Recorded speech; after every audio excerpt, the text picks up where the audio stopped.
വിശുദ്ധ യോഹന്നാൻ എഴുതിയ സുവിശേഷം അധ്യായം 11 വാക്യങ്ങൾ 45 മുതൽ 57 വരെ.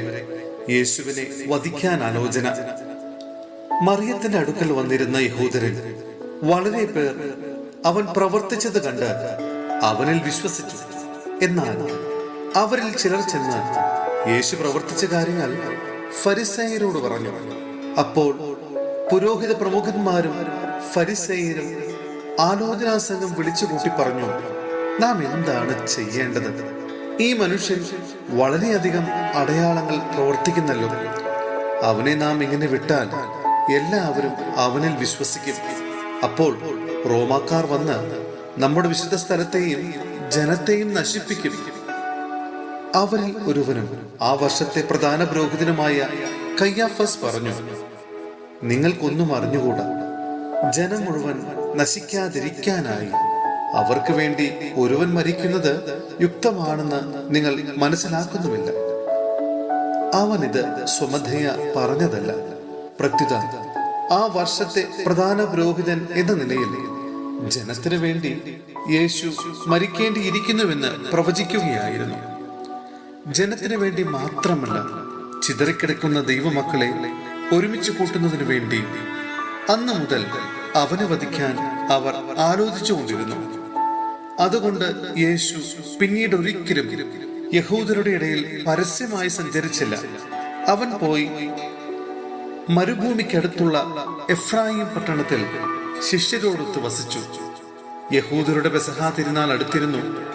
ഗ്രാമങ്ങളിൽ നിന്ന് വളരെ പേർ തങ്ങളെ തന്നെ വിശുദ്ധീകരിക്കുന്നതിനായി പെസഹായ്ക്ക് മുമ്പേ ജെറൂസലേമിലേക്ക് പോയി. അവർ യേശുവിനെ അന്വേഷിച്ചുകൊണ്ട് ദേവാലയത്തിൽ വെച്ച് പരസ്പരം ചോദിച്ചു, നിങ്ങൾ എന്ത് വിചാരിക്കുന്നു? അവൻ തിരുനാളിനെ വരികയില്ലെന്നും അവൻ എവിടെയാണെന്ന് ആർക്കെങ്കിലും വിവരം ലഭിച്ചാൽ അവനെ ബന്ധിക്കേണ്ടതിനെ തങ്ങളെ അറിയിക്കണമെന്ന് പുരോഹിത പ്രമുഖന്മാരും ഫരിസേയരും കൽപ്പന കൊടുത്തിരുന്നു.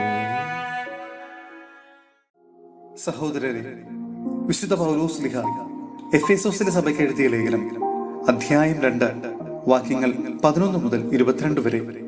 എല്ലാവരും ക്രിസ്തുവിലൊന്ന്.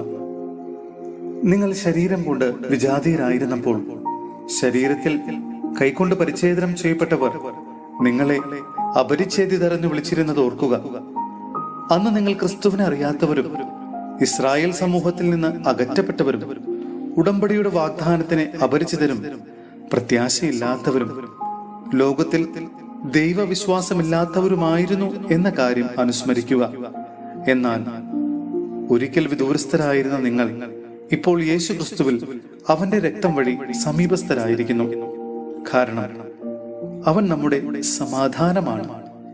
ഇരു കൂട്ടരെയും അവൻ ഒന്നിപ്പിക്കുകയും ശത്രുതയുടെ മതിലുകൾ തകർക്കുകയും ചെയ്തു. കൽപ്പനകളുടെയും ചട്ടങ്ങളുടെയും ആധിപത്യം അവൻ തന്റെ ശരീരത്തിലൂടെ ഇല്ലാതാക്കി. ഇരു കൂട്ടരുടെയും സ്ഥാനത്ത് ഒരു പുതിയ മനുഷ്യനെ സൃഷ്ടിച്ചുകൊണ്ട് സമാധാനം സംസ്ഥാപിക്കാനും കുരിശു വഴി ഒരേ ശരീരത്തിൽ ഇരു കൂട്ടരെയും ദൈവത്തോട് അനുരഞ്ജിപ്പിക്കാനും അങ്ങനെ തന്നിലൂടെ ശത്രുത അവസാനിപ്പിക്കാനുമാണ് അവനിങ്ങനെ ചെയ്തത്. വിദൂരസ്ഥരായിരുന്ന നിങ്ങളോടും സമീപസ്ഥരായിരുന്ന ഞങ്ങളോടും അവൻ സമാധാനം പ്രസംഗിച്ചു. അതിനാൽ അവനിലൂടെ ഒരേ ആത്മാവിൽ ഇരു കൂട്ടർക്കും പിതാവിന്റെ സന്നിധിയിൽ പ്രവേശിക്കാൻ സാധിക്കുന്നു. ഇനിമേൽ നിങ്ങൾ അന്യരോ പരദേശികളോ അല്ല, വിശുദ്ധരുടെ സഹപൗരരും ദൈവഭവനത്തിലെ അംഗങ്ങളുമാണ്. അപ്പോസ്തലന്മാരും പ്രവാചകന്മാരുമാകുന്ന അടിത്തറമേൽ പണിതുയർത്തപ്പെട്ടവരാണ് നിങ്ങൾ. ഈ അടിത്തറയുടെ മൂലക്കല്ല് ക്രിസ്തുവാണ്. ക്രിസ്തുവിൽ ഭവനമൊന്നാകെ സമുന്നയിക്കപ്പെട്ടിരിക്കുന്നു. കർത്താവിൽ പരിശുദ്ധമായ ആലയമായി അത് വളർന്നുകൊണ്ടിരിക്കുകയും ചെയ്യുന്നു. പരിശുദ്ധാത്മാവിൽ ദൈവത്തിന്റെ വാസസ്ഥലമായി നിങ്ങളും അവനിൽ പണിയപ്പെട്ടുകൊണ്ടിരിക്കുന്നു.